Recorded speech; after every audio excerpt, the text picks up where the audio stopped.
حسن لذاتی ہم اس حدیث کو کہتے ہیں جس کے اندر 5 شرطیں ہوتی ہیں. سند متصل ہوتی ہے. شرط نمبر 2 یہ کہ شاذ نہیں ہوتی، اور شرط نمبر 3 یہ کہ معلوم نہیں ہوتی ہے. شرط نمبر 4 یہ کہ اس کا ہر راوی عادل ہوتا ہے. عادل کا مطلب ہے کہ مسلمان راوی ہوتا ہے، کافر نہیں ہوتا، مشرک نہیں ہوتا، زانی نہیں ہوتا، کذاب نہیں ہوتا، بدعت مکفرہ والا نہیں ہوتا، وحدت الوجودی نہیں ہوتا، حلولی نہیں ہوتا. تو یہ ہے اس کی عادل کی شرط. چوتھی شرط. 5ویں جو شرط ہے ضابط والی ہے، اس میں چونکہ اختلاف محدثین کا ہوتا ہے اس راوی پر، تو ہماری تحقیق میں اگر کسی روایت میں کوئی ایک راوی ایسا ہے جس کو کچھ محدثین ضعیف کہتے ہیں، کچھ محدثین ثقہ کہتے ہیں، قابل اعتماد سچا، تو پھر ہم دیکھتے ہیں کہ اکثریت کس طرف ہے محدثین کی. جو نیک لوگ تھے، اہل ایمان تھے، جمہور محدثین کس طرف ہے. مثال کے طور پر 3 اس کو ضعیف کہتے ہیں، 4 اسے ثقہ کہتے ہیں. تو یہ راوی جو ہے یہ حسن حدیث ہے، اس کی روایت حسن لذاتی ہوتی ہے. الا یہ کہ کسی خاص روایت میں اس کی غلطی یا وہم ثابت ہو جائے محدثین کے اتفاق سے تو مستثنیٰ ہو جاتی ہے.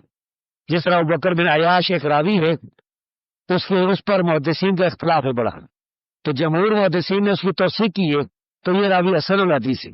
اس کی بیان کر رہا حدیث حسن ہوتی ہے، لیکن وہ ترک الفرقین والی حدیث اس نے بیان کر رکھی وہ ضعیف ہے، کیونکہ اسے اسماء اور اقدار کے 2 بڑے اماموں نے، امام رشد بن معین اور احمد بن حنبل، انہوں نے اس روایت کو باطل اور وہم قرار دیا ہے.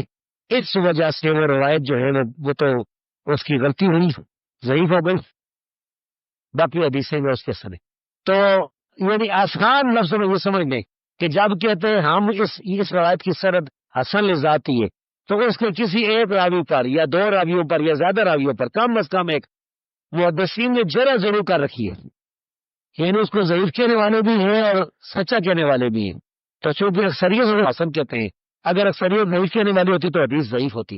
یہ تو یہ حسن ذاتی کی تعریف، اور یہ روایت اصل میں صحیح ہوتی ہے ہمارے نزدیک، کیونکہ ہم سمجھتے ہیں کہ جرح غلط ہے. حسن غیری جو ہے یہ اصطلاح یہ بعد میں بنائی گئی ہے. یہ یا تو امام ترمذی کے کلام سے اشارہ ملتا ہے کہ وہ حسن غیری جو ہے وہ انہوں نے کچھ روایتیں قرار دی اپنی سنن میں، یا بعد میں حافظ ابن حجر وغیرہ جو متاخرین ہیں انہوں نے حسن غیری کی اصطلاح جو ہے وہ قائم کی. تو حسن غیری کہتے ہیں ضعیف جمع ضعیف جمع ضعیف، ساری سندیں ضعیف ہوتی ہیں، تو وہ کہہ دیتے ہیں کچھ علماء کے یہ حسن بن جاتی ہے حسن غیری. لیکن یہ جو ہے نا وہی علماء یعنی جو اس کو کہتے ہیں یہ حجت ہے، تو عام باتیں حجت سمجھتے ہیں جو ان کی اپنی خواہشات کے مطابق ہوتی ہے. یہ بعد والے جو علماء ہیں، حافظ ابن حجر نہیں میں کہتا ہوں، لیکن دوسرے جو موجودہ دور کے علماء ہیں کہ اپنی خواہشات کے مطابق تو کہتے ہیں حسن ہے، اور اگر مخالف کی روایت ہے تو اسے کہتے ہیں یہ بھی ضعیف ہے، وہ بھی ضعیف ہے، وہ بھی ضعیف ہے. تو حسن غیری کے بارے میں حافظ ابن حجر نے جو النکت میں لکھا ہے نا کہ ابن القطان فاسی نے کہا کہ یہ حجت نہیں ہے ساری کی ساری، اس کو یعنی ساری کی ساری حسن غیری کو حجت سمجھنا صحیح نہیں ہے، اس کو فضائل اور مناقب میں بیان کرنا جائز ہے. تو یہ بات حافظ ابن حجر کہتے ہیں کہ یہ اچھی بات ہے، مناسب بات ہے. تو ہم بھی یہ کہتے ہیں کہ حسن غیری جو ہے یہ حجت نہیں ہے، یہ ضعیف کی قسم ہے. اب حسن غیری کی 2 اور باتیں، ایک یہ کہ حسن غیری کی ساری سندیں ضعیف ہوں تو وہ ضعیف ہی ہوتی ہے.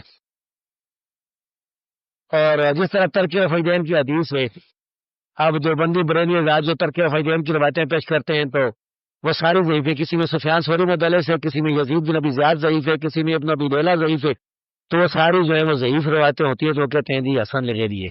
تو کوئی اہل حدیث انہیں تسلیم نہیں کرتا.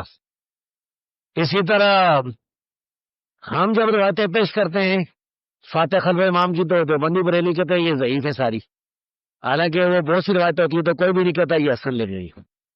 ایک حسن غیری وہ ہوتی ہے کہ مثلا سنن ابن ماجہ میں حدیث کی سند ضعیف ہے، لیکن وہی روایت مسند احمد میں دوسری جو ہے حسن سند کے ساتھ یا صحیح سند کے ساتھ موجود ہے، دوسری سند کے ساتھ، تو یہ ٹھیک ہے، اس کو تو حسن غیری کو بھی ہم مانتے ہیں. پہلی جو حسن غیری والی بات ہے وہ حجت نہیں ہے. وہ ہمارے جو اکابر علماء ہیں نا، جس طرح امام بخاری، امام مسلم، امام ابو حاتم رازی، ابو زرع رازی اور دوسرے بڑے بڑے، ان سے اس کا حجت ہونا ثابت نہیں ہے.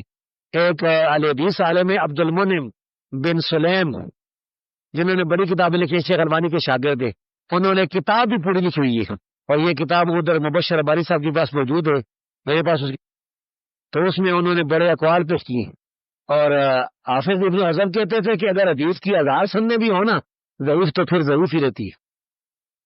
تو یہ میرا خیال ہے مختصر میں نے بیان کیا تھا، کیونکہ یہ بعض لوگ میرے بارے میں پروپیگنڈا بھی کرتے رہتے ہیں، بعض لوگ جو ہے نا بڑا غصہ بھی کرتے ہیں، حالانکہ جب ان کے اپنے گھر میں مسئلہ بنے گا نا، مخالف جب کوئی بریلوی یا کوئی شیعہ یا کوئی اور روایت پیش کرے گا تو وہ تو پھر نہیں کہیں گے کہ یہ دوسری ہے، آسان لغیری ہے۔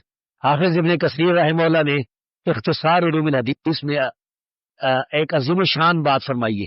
وہ کہتے ہیں کہ جب مناظر کوئی روایت پیش کرتا ہے نا اور آپ مناظرے میں اس کا ضعیف ہونا ثابت کر دیتے ہیں تو بس کافی ہے، وہ ختم ہو جائے گا، وہ بالکل رک جائے گا، کیونکہ اصل بات یہ کہ اس کی روایت ضعیف ہے، وہ یہ نہیں کہے گا اس کی بہت سی سند اور یہ اس کے ساتھ ہے۔ یہ اس قسم کی مفہوم کی بات ہو اختصار میں موجود ہے، یہ میری تحقیق کے ساتھ اور ترجمے کے ساتھ یہ کتاب چھپ چکی ہے، مکتبہ اسلامیہ سے ملتی ہے۔